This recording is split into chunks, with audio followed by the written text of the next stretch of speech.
Bismillahirrahmanirrahim. Assalamu alaikum warahmatullahi wabarakatuh, and welcome back.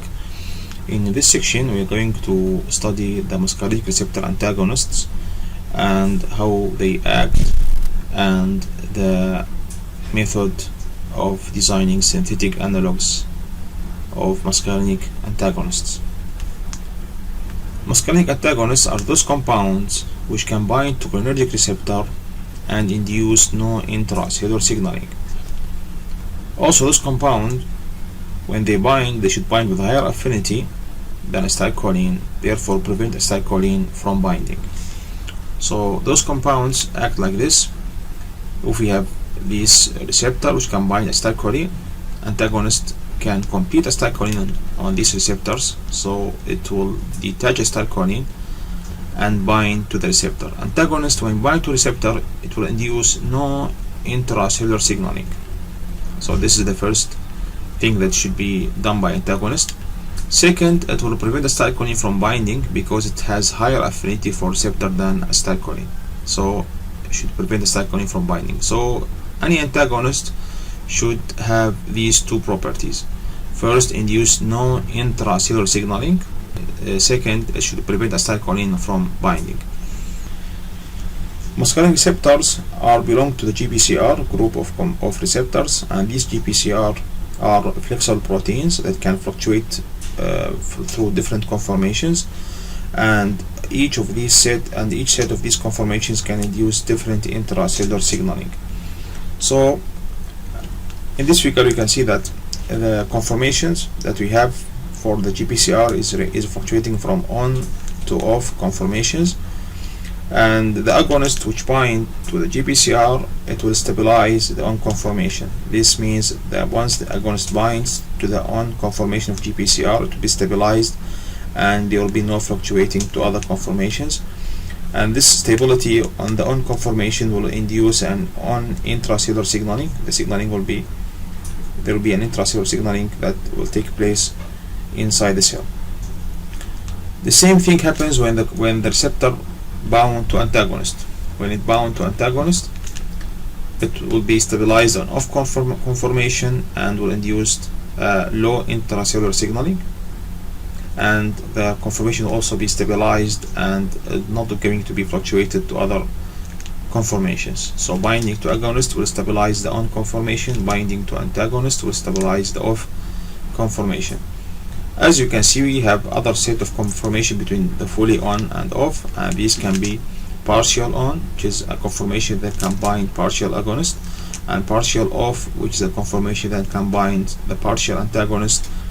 And we have also other kind of ligands. They are all, for example, those that are called inverse agonists, which can bind and stabilize a conformation that induce less than basal off conformation, and these are called inverse agonists. So the compound bind to the receptor will stabilize a set of conformation, therefore inducing a set of intracellular signaling, and those antagonists we are dealing with in this section will stabilize the off conformation and prevent the conformation from fluctuating to on or to less than off, and will be stabilized at this off conformation and induce a low intracellular signaling.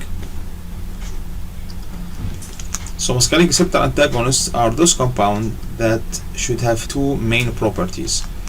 First, they should bind to muscarinic receptor with high affinity so they can compete acetylcholine.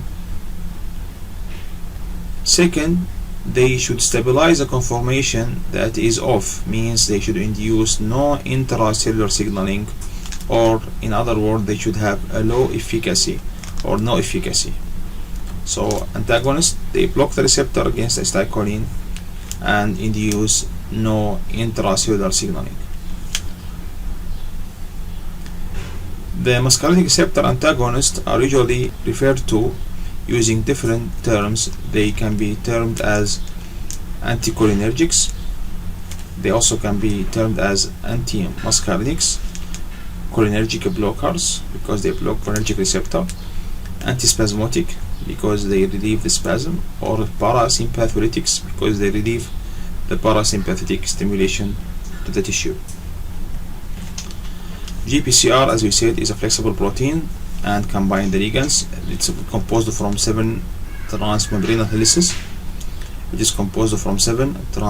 helices, and these helices expand the cell membrane. There are two theories. One theory that we mentioned before, which is the stabilization of conformation, means the conformation are fluctuating and the ligand will stabilize a state of conformation. There is another theory, which is the induction theory, means the compound bind to the receptor will induce a conformational change that will induce a different intracellular signaling. So there are two theories of GPCR stimulation. Muscarinic receptor antagonists have different clinical effects. The first, they induce mydriasis, means they dilate the pupil of the eye, and this usually used for examination.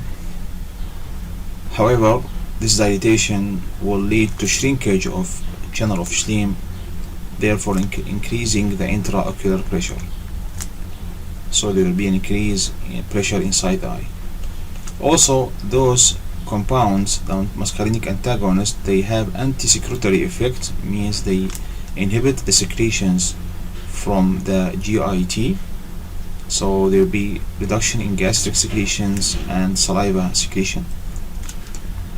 They also act as antispasmodic, means they relieve the spasm of the smooth muscles, they relax the smooth muscles of the GIT or the bronchi or the urinary tract, so they are used for relaxation of smooth muscles. They also have a cardiac stimulatory effect because they will block the vagal supply to the heart, thus they will lead to increase the heart rate. So clinically, these effects are used to shut down the digestion, laryngospasm and bronchospasm, preparing the patient for surgery or for endoscope.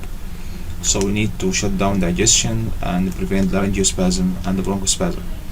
Also, they can be used to the smooth muscle relaxation of the bladder, thus makes the bladder more soft and the bladder becomes larger and can contain large amount of urine, thus can be used to reduce the urinary frequency.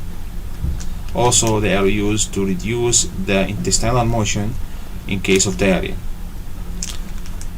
As we said, those muscarinic antagonists, when they used as mydriatic, they can use for ophthalmic examination. Relieve peptic ulcer by reducing the secretions in the stomach. Also, they have some depressant effect on the CNS, which is usually required for ulcer treatment. Since they act as antisecretory, those antimuscarinics may also be used to relieve the flu by reducing the nasal secretions. When they penetrate the blood-brain barrier, they can have an effect, the CNS effect, and they may block the cholinergic effect in the brain, which is required also for treatment of Parkinson's disease. They also can be used to treat the acetylcholinesterase poisoning, a case with overstimulation of acetylcholine receptors. They can also be used to treat the motion sickness because of their effect on the CNS. So all of these are clinical uses of antimuscarinics. Muscarinic antagonists can be classified into those that are from plant origin and those that are synthetic. So the first group is of plant origin, solenaceous alkaloids, and these alkaloids include, of course, atropine, which is the typical antimuscarinic compound, which is negative hyoscyamin. This compound is usually obtained from the belladonna root, the nightshade plant, and they have the classical antimuscarinic activity. They inhibit the GIT motility, dilate the pupil of the eye, and it can be used as antidote for cholinesterase poisoning. Those compounds have a tertiary amine, and therefore they can penetrate the blood-brain barrier and produce a CNS side effect like stimulation and hallucination. These compounds stimulate the CNS, and not depress the CNS. They have to do stimulation to the CNS. Hyoscine or scopolamine also is another muscarinic antagonist, also of plant origin from thorn apple, and can be used also for motion sickness, and also have a CNS effect which is opposite to atropine. It induces narcotic and sedation. Both of those compounds, as you can see, they have tertiary amines, therefore they highly penetrate the blood-brain barrier and can induce these CNS effects. So tertiary amines usually are non-polar compounds, therefore they can penetrate the blood-brain barrier and induce these CNS side effects. If we compare these compounds with acetylcholine has no CNS side effect. So if you inject a person with acetylcholine, it will have no CNS side effect, but atropine and hyoscine will produce a CNS side effect. So the reason behind this is that acetylcholine has a quaternary amine, and this quaternary amine is polar, so cannot penetrate the blood-brain barrier, while both of atropine and hyoscine, they have a tertiary amine which can penetrate the blood-brain barrier. So we can make a correlation. So we can say that tertiary amines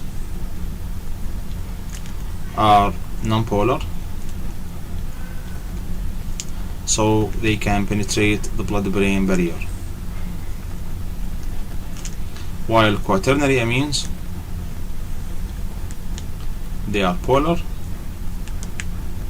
therefore they weakly penetrate or cannot penetrate the blood-brain barrier. The main problem with the extraction of atropine is the racemization. Racemization occurs because this carbon has an acidic hydrogen which can be removed by the alkali. As you know from the name, they are called alkaloids because they can be extracted using bases. So we treat the plant with the basic solution to extract the atropine. During this extraction, this atropine will be racemized from negative hyoscine to a positive hyoscine, which has lower activity. So this racemization occurs because the hydrogen here is acidic hydrogen and can be removed by the aid of the base, and when it returns back to the compound, maybe it will return in the opposite direction from the other direction and can produce the other enantiomer, the positive hyoscine. So racemization occurs usually during the extraction with the base. Why administration of atropine and hyoscine gives CNS side effect and acetylcholine and atropine methonitrate does not? As we said previously, the quaternary ammonium compounds have lower CNS penetration, so they produce lower CNS side effect. They have lower CNS side effect, while those which have tertiary amines, they have a higher CNS side effect. As both atropine and hyoscine are tertiary amines rather than quaternary amines, they are able to cross the blood-brain barrier and induce CNS side effect. How we can compare this lipophilicity of those compounds? We can compare the lipophilicity of those compounds by comparing the log P. Log P is the logarithm of partition coefficient between octanol and water for those compounds. As you can see, those compounds have a lower log P, means they are highly water soluble, while those compounds have higher log P, they are more oily soluble. So as the compounds are more oily soluble, they are more able to penetrate the blood-brain barrier, while those compounds which have low oil solubility, they have lower ability to penetrate the blood-brain barrier.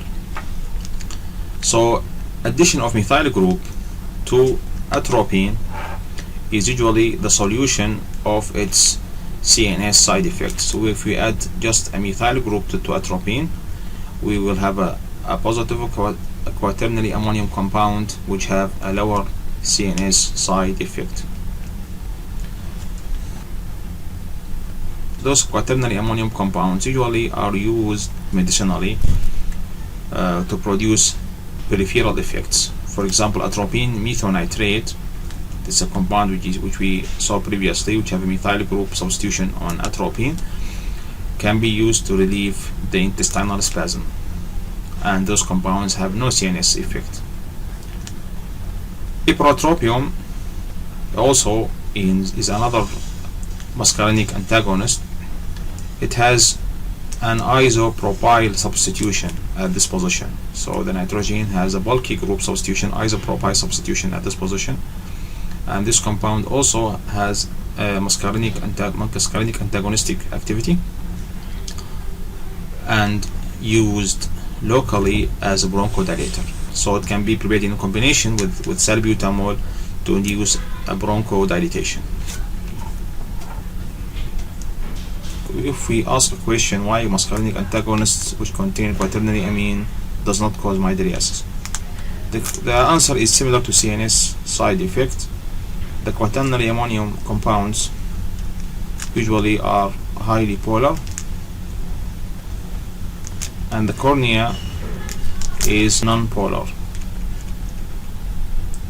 So, and those polar compounds will not be able to penetrate, therefore they have lower mydriatic effect. Differences between the quaternary and tertiary antimuscarinics. These differences are important to correlate the differences in structures with differences in pharmacological and pharmacokinetical properties. So if we look at the quaternary amines, they have positive charge on the ammonium, while for tertiary amines they have no positive charge. So for quaternary amines, they are highly polar compared to less polar tertiary amines. Therefore, since quaternary amines are polar, they have low ability to penetrate the blood-brain barrier, thus produce lower side effects, lower CNS side effects, which is opposite to tertiary amines, which can penetrate the blood-brain barrier and induce a CNS side effect. Also, quaternary amines, because they are polar, they will have lower ability to penetrate the cornea, and therefore have producing lower effect on the eye, lower mydriatic effect. While tertiary amines, because they are lipophilic, they can penetrate the cornea and produce mydriasis. So these are also correlated to the polarity of the compounds with respect to quaternary amines. Also, the presence of large substitution on the amine, because we make the nitrogen quaternary, sometimes we put a bulky substitution on the amine. These bulky substitutions usually reduce the affinity to receptor, to muscarinic receptor. Therefore, those quaternary amines which have bulky group substitution having lower affinity to muscarinic receptors. So this lower affinity means those compounds have less ability to bind the muscarinic receptor. In addition, those compounds which have bulky group, they stabilize sometime the off conformation of the receptor, thus producing antagonistic activity. So bulky group reduce affinity to receptor and also increase antagonistic effect of the molecule. So molecule becomes less affinity to receptor and also becomes antagonist. On the other hand, those tertiary amines have no bulky group substitutions because they have only 3 small alkyl groups. Thus, those compounds have higher affinity to muscarinic receptors. The other point is regarding nicotinic receptor. With respect to nicotinic receptor, since this compound has a positive charge, so they have the ability to bind nicotinic receptors and induce a neuromuscular blockage, also ganglionic blockage effect, because of this positive charge. So the positive charge of this compound increase nicotinic binding, increasing affinity to nicotinic receptor.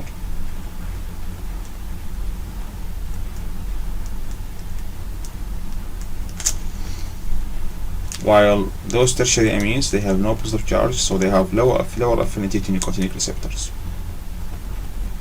So they induce no or less ganglionic blockage effect. Since the quaternary amine compounds are highly polar, they are usually excreted unchanged in the urine. They need no metabolism to be excreted in the urine. While tertiary amines usually need metabolism to be excreted in the urine because they are less polar. So these are the major differences between quaternary amines and tertiary amines, antimuscarinics, which need to be memorized.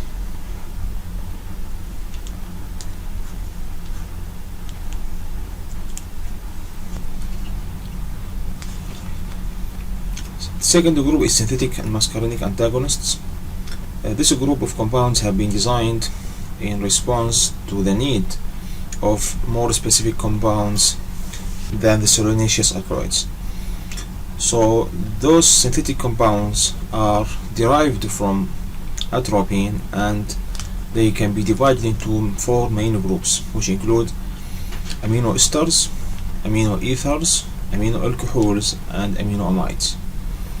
Amino esters like clidinium bromide, cyclopentolate, oxybutynine, and this group of compounds, they are polar and usually used for the peripheral effects like antispasmodic and mydriatic effect. Amino ethers like mesotropine and orphanadrine, and amino alcohols like bipyridine, procyclidine, and tolterodine. Those compounds are used mainly as anti-Parkinsonian because they have lipophilicity and potential to penetrate the blood-brain barrier. Amino amides like isopropamide and tropicamide. Amino esters, this group of compounds, are characterized by the presence of a quaternary ammonium group, and therefore they have certain properties. The first property is that they have both muscarinic, antimuscarinic, and antinicotinic effect. So they can use to make a complete blockage of the parasympathetic supply to the tissue, because the signals goes through the ganglia to the tissue, and we have nicotinic receptors at the ganglia and muscarinic receptors at the tissue, and this group of compound can inhibit both receptors, nicotinic and muscarinic receptors. Therefore they can completely block the parasympathetic supply to the tissue. They have anti-nicotinic effect. They can block the nicotinic receptors at the neuromuscular junctions of skeletal muscles.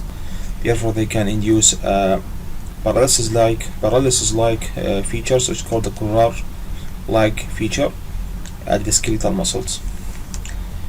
Third characteristic is, since those compounds are polar, they have lower ability to penetrate the blood-brain barrier. Therefore they have lower CNS side effect.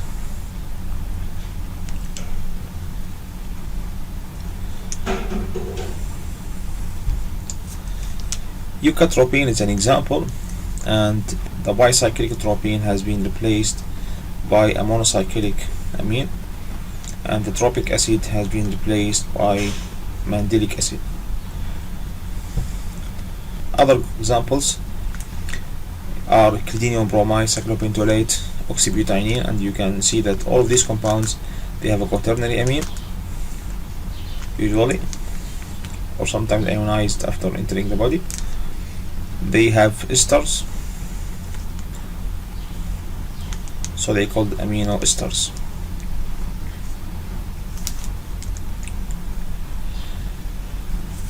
The first example is the clidinium bromide, and this compound is usually given as a sympatholytic to relax the smooth muscles, and given in combination with a tranquilizer, chlordiazepoxide, in the form of Librax tablet. Can be used to relieve the visceral spasm. However, this compound and other compounds, since they have peripheral antimuscarinic activity, they will increase the intraocular pressure and cause a urinary retention. So they are contraindicated in case of glaucoma or in case of prostatic hypertrophy. Cyclopentolate hydrochloride is used as an eye drops, also to cause mydriasis and to treat certain infections of the eye, like corneal inflammation, keratitis, and choroiditis, inflammation of the choroid behind the retina. Oxybutynine is used mainly to relieve the urinary frequency. It inhibits M1, M2, and M3 subtypes of muscarinic receptors, and it causes relaxation of the urinary bladder, which relaxes the smooth muscles of the urinary bladder and therefore make it able to include more amount of urine and therefore reducing the urinary frequency.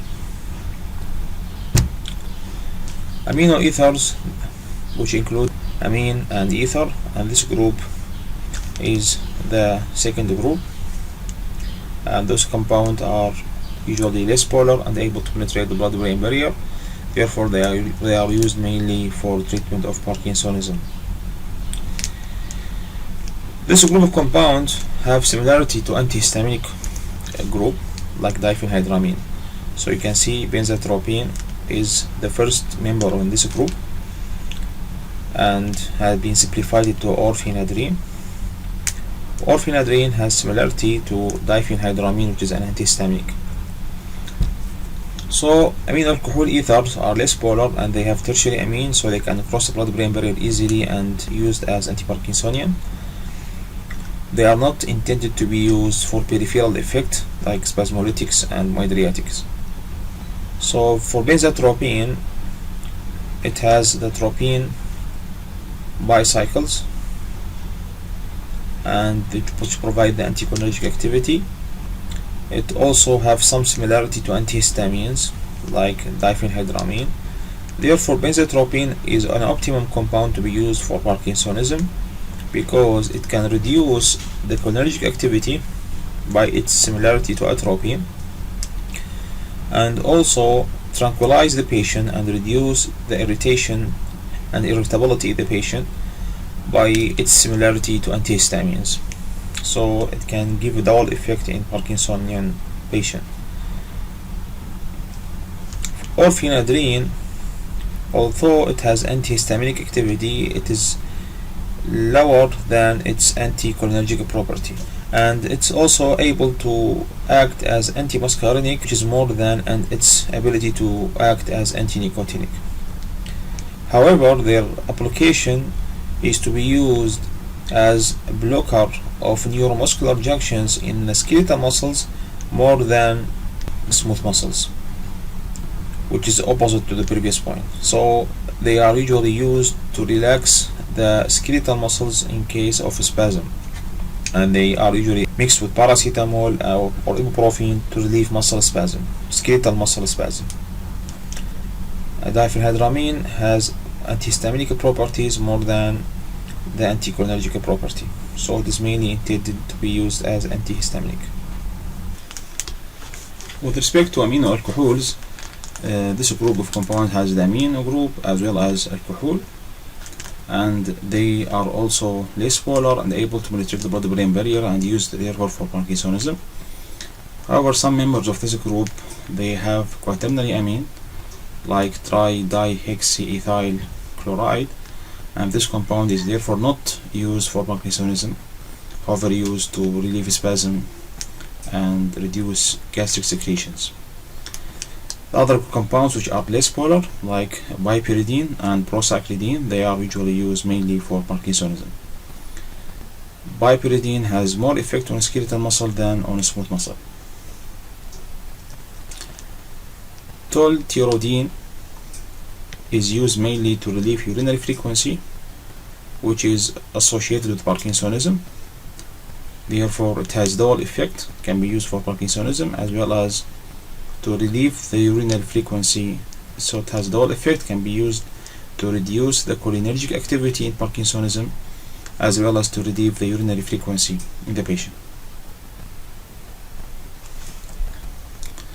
Amino amides are compounds which have the amino group as well as the amide group. Amide group, although some compounds have a quaternary amine like isopropamide, they have lower potential to bind nicotinic receptors.